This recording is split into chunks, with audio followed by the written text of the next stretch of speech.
Assalamualaikum warahmatullahi wabarakatuh. Perkenalkan, nama saya Iza Afkarina Maulidia dari Universitas Terbuka Jambi, jurusan Sistem Informasi dengan NIM 056157869. Baik, saya akan mengerjakan tugas satu basis data, yaitu tentang Entity Relationship Diagram atau yang disebut dengan ERD. Baik, untuk tugas basis data kali ini dengan soal berisikan sebuah rumah sakit memiliki banyak dokter. Setiap dokter mempunyai banyak pasien yang harus ditangani. Pasien harus terlebih dahulu mendaftarkan pada bagian administrasi dengan menyerahkan data diri. Data pasien yang telah terdaftar akan diserahkan kepada dokter untuk diperiksa. Pasien dapat diperiksa oleh beberapa dokter sesuai situasi dan kondisi pasien. Setelah pasien selesai diperiksa, dokter akan membuat resep obat dan diserahkan kepada pasien. Berdasarkan langkah-langkah yang terdapat pada modul, langkah-langkah pertama yang harus kita lakukan adalah mengidentifikasi entiti terkait kasus tersebut. Saya telah menemukan entiti terkait, yaitu dokter, pasien, dan admin. Dan untuk yang kedua, soal kedua, untuk entiti pertama dokter berdasarkan studi kasus yang diberikan entiti tidak diberikan atribut secara rinci, yang dimana kita harus menggunakan penawaran intuisi yang kita temukan dalam kehidupan sehari-hari. Yang mana saya dapat simpulkan, dokter itu memiliki atribut yakni ID dokter, nama dokter, spesialis, dan waktu kerja. Dan untuk pasien memiliki atribut ID pasien, nama pasien, alamat pasien, dan nomor handphone. Dan untuk admin memiliki atribut ID admin, nama admin, dan waktu jaga yang dapat kita gambarkan sebagai berikut.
ketiga adalah mengidentifikasi, menetapkan relasi antara entiti ada beserta kunci tamu. Jadi di sini dapat kita simpulkan ketiga entiti ini memiliki keterkaitan masing-masing, yaitu dokter terhadap pasien, dokter memeriksa pasien, dan dokter terhadap admin adalah dokter menyimpan data yang diberikan admin, dan pasien terhadap dokter diperiksa oleh dokter, dan pasien terhadap admin adalah pasien mendaftarkan diri kepada admin untuk admin kepada dokter menyerahkan data yang diberikan oleh pasien kepada dokter, dan juga admin kepada pasien, admin melayani pasien ketika pasien telah mendaftarkan diri untuk di rumah sakit.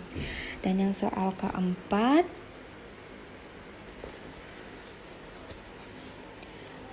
menentukan derajat relasi untuk setiap himpunan relasi. Hasil analisis dan matriks relasi dapat disimpulkan bahwa derajat kardinalitas dalam kasus ini yakni semua relasi bersifat MN yang menentukan derajat kardinalitas sebagai banyak dokter memeriksa banyak pasien mendaftarkan pada admin, dan banyak admin menyerahkan data pada dokter. Dan yang soal terakhir, melengkapi himpunan entitas dan himpunan relasi dengan atribut deskriptif. Pada tahap final ini, relasi dapat disempurnakan dengan menambahkan atribut deskriptif agar dapat menjadi sebuah entiti yang terhubung antara primasiti dan terhubung kepada setiap entiti melalui relasi-relasi yang ada yang dapat digambarkan sebagai berikut.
adalah tampilan dari IRD berdasarkan pengamatan, dan sedikit akan saya jelaskan alurnya mulai dari pasien.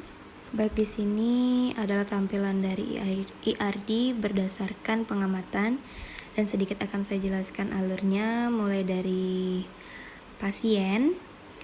Pasien memiliki data yaitu nomor HP, alamat, dan nama pasien, dan juga ID pasien. Pasien melakukan pendaftaran yang dimana biodata dari pasien tersebut akan diserahkan kepada admin dan akan mendapatkan ID pendaftaran untuk mendapatkan pemeriksaan atau pengobatan dari dokter. Setelah didaftarkan permintaan pasien, yang mana admin akan memberikan data kepada dokter yang dapat kita artikan. Dokter berinteraksi dengan admin. Di sini admin memiliki ID admin dan juga ID data dan juga berinteraksi dengan ID dokter sebagai atribut.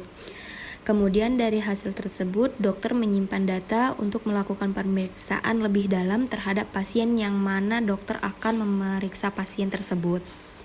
Dan di sini terjadi interaksi antara pasien dan dokter yang mana setelah dilakukan pemeriksaan pasien akan diberikan resep dokter. Dan begitu juga sebaliknya, ini akan dikarenakan memiliki derajat relasi yang banyak. Di sini juga dapat disimpulkan bahwa banyak pasien dapat melakukan pendaftaran kepada admin, kemudian admin melayani banyak pendaftaran yang akan diberikan kepada dokter tersebut. Dan dokter akan menyimpan data dari admin dan juga dokter akan melakukan pemeriksaan banyak pasien dan akan difinalkan oleh dokter memberikan resep obat untuk pasien. Sekian penjelasan dari saya tentang IRD. Saya akhiri dengan wassalamualaikum warahmatullahi wabarakatuh.